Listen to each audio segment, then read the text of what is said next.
Hello, All Stars. This is Mrs. Armstrong with my message for you all as we begin this short week since we only go to school Tuesday through Friday this week. I am creating this message at home from my living room, so if you hear one of my children yelling or screaming or jumping the video, just disregard them.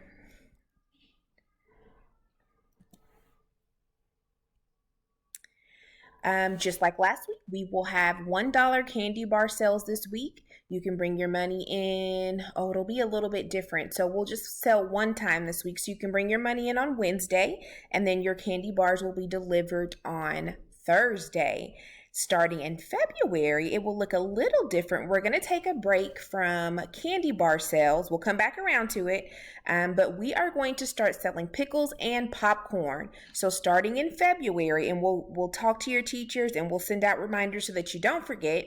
But starting in February, you can bring $1 in and you can buy a pickle for $1, or you can buy popcorn for $1. And so we'll give you lots of reminders to help you remember that we'll change it a little bit for the month of February. And then we'll circle back around and do chocolate bars again. But we wanted to have a little bit of variety for you all.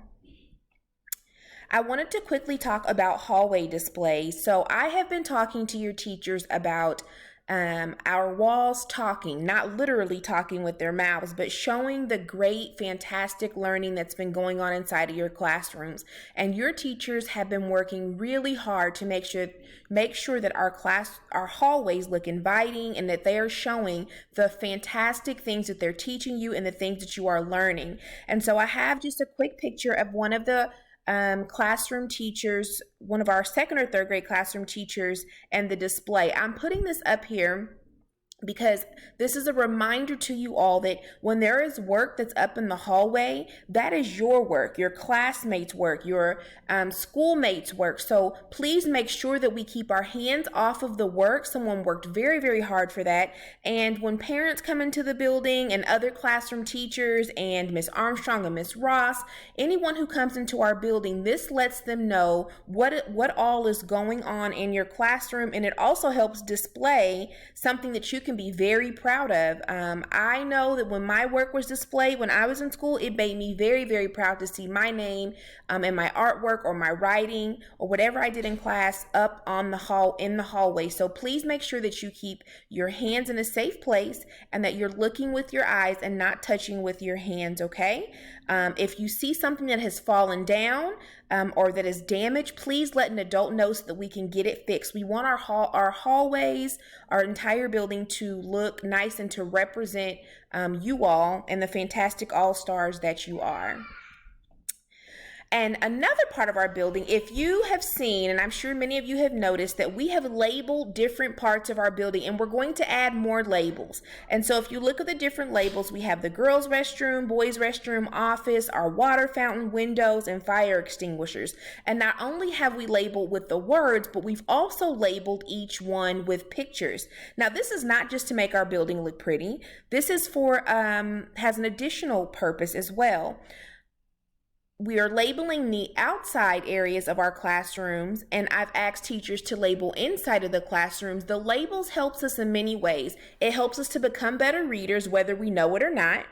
And inside your classroom, everyone should be doing writing at a certain part of the day. You can use those labels in your classroom to help you with your writing. They're kind of an anchor to help you.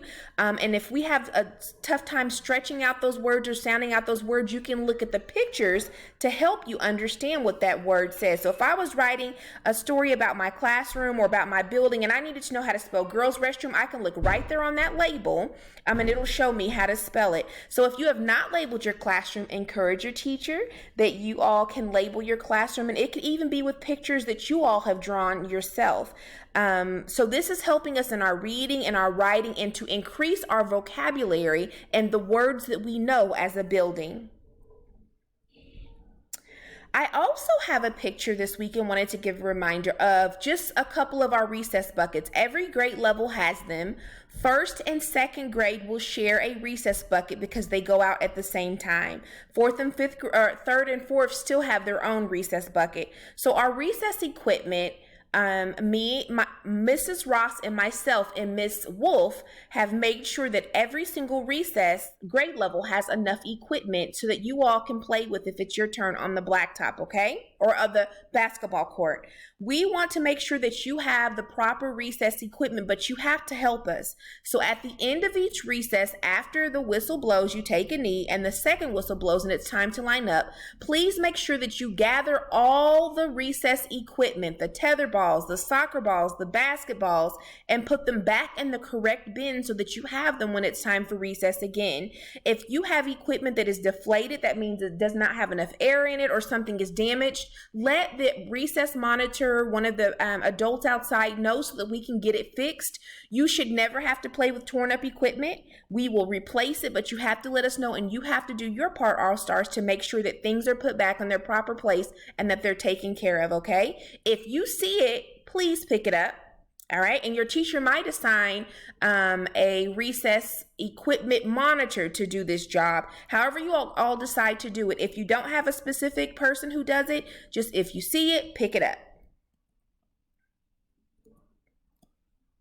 And that is all of the reminders I have for this week. I'm just going to hop back to the front. A quick reminder, please make sure, I've talked about it for the last 2 weeks, that your masks are on your face properly, that it's covering your nose and your mouth and behind your ears.